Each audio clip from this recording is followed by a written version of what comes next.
सिद्ध करे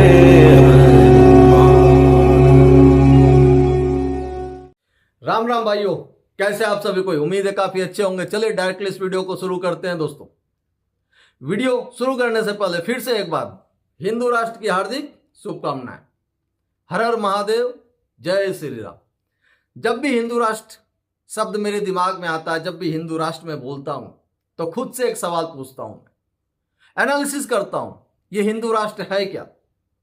क्या है हमारे भारतवर्ष की पहचान? किस वजह से इस भारतवर्ष को दुनिया जानती है? किस वजह से इस देश का नाम आर्यव्रत था? कहां है वो हमारा आर्यव्रत? कहां है वो हमारा भारतवर्ष? कहां है वो? आज हमारा ये देश भारत हमसे सवाल पूछता है, मेरे भाई, पूछता है हमसे सवाल कि मेरी वो पहचान कहां गई आर्यों? कहां गई मेरी वो पहचान जिसके लिए मैं जाना जाता था? हमारा ये देश हमसे हर क्षण ये सवाल पूछता है। हमारा देश ये सवाल तब पूछता है जब आप इस देश की मिट्टी में खेलते हो, जब आप इस देश की हवा में सांस लेते हो, जब आप इस देश का अन्न जल ग्रहण करके अपने शरीर को मजबूत बनाते हो। ये देश आपसे उस वक्त सवाल पूछता है जब इस देश के मीठे पानी को ग्रहण करके आप अपनी प्यास बुझाते हैं। ये देश आपसे सवाल तब पूछता है जब आप अपने परिवार के लिए अथक प्रयास करते हो, अपने परिवार को आगे बढ़ाने की कोशिश करते हो, और उस वक्त आप इस देश को कहीं कोसों दूर छोड़ाते हो। आपको समझ में नहीं आता है कि आप किस देश में जन्म लिए हैं और इस देश का इतिहास क्या है। हमारा भारतवर्ष हमसे अपनी पहचान की मांग कर रहा है।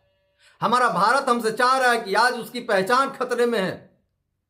खतरे में क्या? उसकी पहचान खत्म हो चुकी है जिसके लिए वो जाना जाता है। तो हमारा जो देश है ना, हमसे वो अपनी पहचान मांग रहा है। ये बोल रहा है, चिक चिक के बोल रहा है कि भाई मुझे मेरी पहचान लौटाओ हिंदुओं। मैं जिस चीज के लिए जाना जाता था मुझे वो चाहिए। हम भूल रहे हैं विवेकानंद जी की उस कहानी को, जब वो जापान में गए थे और वहां पे एक संतरा उन्होंने खाया था और अनायास उनके मुंह से निकल गया। जापान के संतरे खट्टे होते हैं और एक छोटा मासूम बच्चा कहीं से मीठा संतरा लेकर आता है और बोलता है, स्वामी जी इस संतरे को खाइए और आप अपने देश जाके ये मत बोलिएगा कि जापान के संतरे खट्टे होते हैं, क्योंकि जापान की बदनामी होगी। आप उस जापानीज की कहानी भूल रहे हैं, उन जापानियों की कहानी भूल रहे हैं। आपको याद करना चाहिए, जब उन पे बम ब्लास्ट होता है और अमेरिका सहानुभूति के लिए उनको मीठे संतरे देता है, क्योंकि अमेरिका के संतरे मीठे होते हैं, और एक भी जापानियों ने उन संतरों को हाथ नहीं लगाया, सिर्फ ये बोल के कि जिसने हमारे देश पे बम ब्लास्ट किया है हम उसका दिया हुआ फ्री का चीज भी ग्रहण नहीं करेंगे। फिर भी आज वो देश मजबूत है, जस्ट बिकॉज ऑफ जापानीज।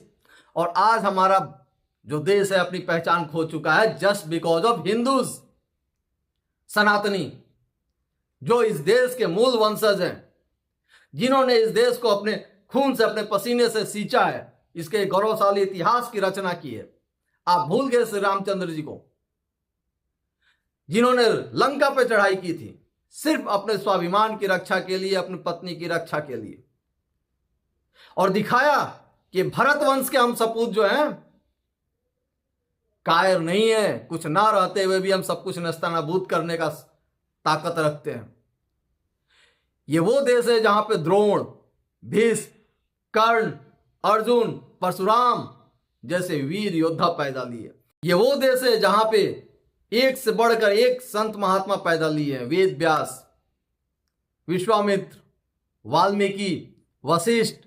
ये वो देश है जहां पे तक्षशिला जैसा गुरुकुल है, जहां पे ज्ञान की असीम भंडार थी, लेकिन वो भी जल गया मेरे भाई, वो भी जल गया, खत्म हो गया, हमारी आंखों के सामने धू धू करके जल गया। जिम्मेदार कौन है?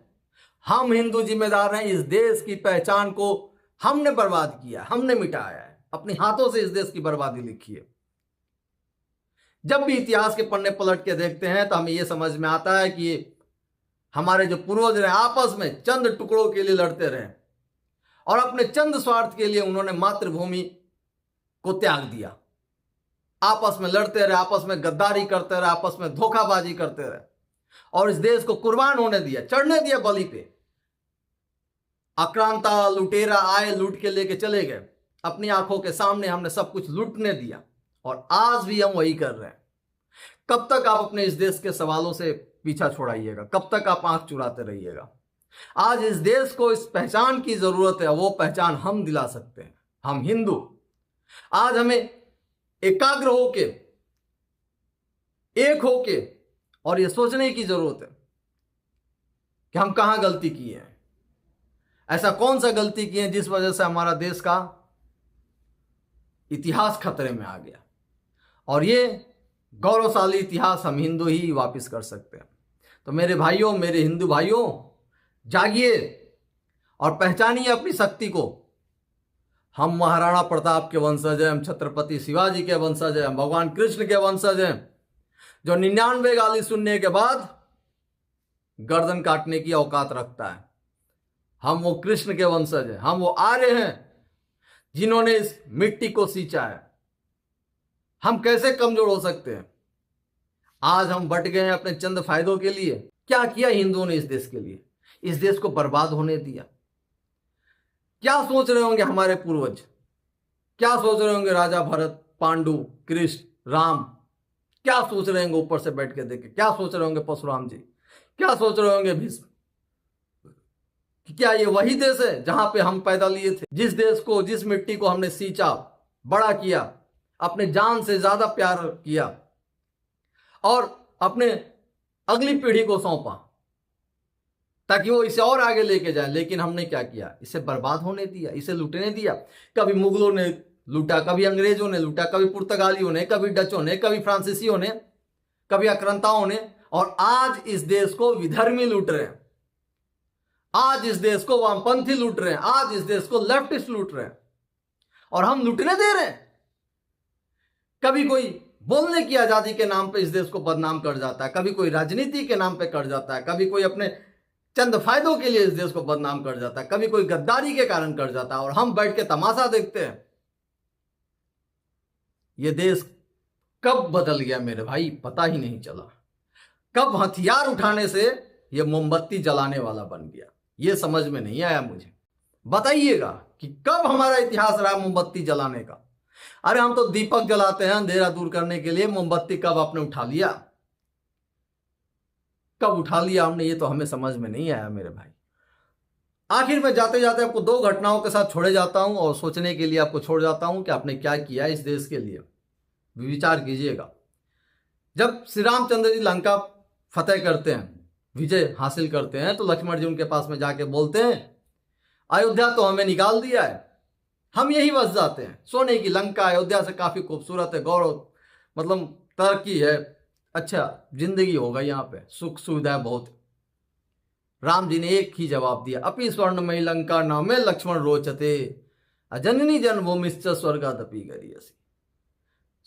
लंका चाहे लाख सोने की क्यों ना हो, लंका में चाहे लाख सुख सुविधाएं क्यों ना हो, यहाँ की जिंदगी चाहे लाख बेहतर क्यों ना हो, लेकिन लक्ष्मण, जो मातृभूमि होती है ना, वो स्वर्ग से भी बढ़कर होती है। तो हमें लंका कहीं भी प्रिय नहीं है, मुझे अपनी मातृभूमि प्रिय है। यह वाक्य आप राम का कैसे भूल गए? कैसे भूल सकते हैं हम हिंदू?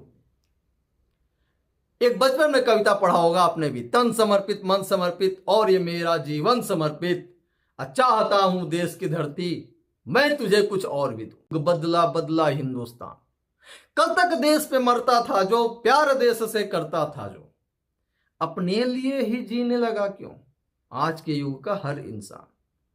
युग बदला बदला हिंदुस्तान।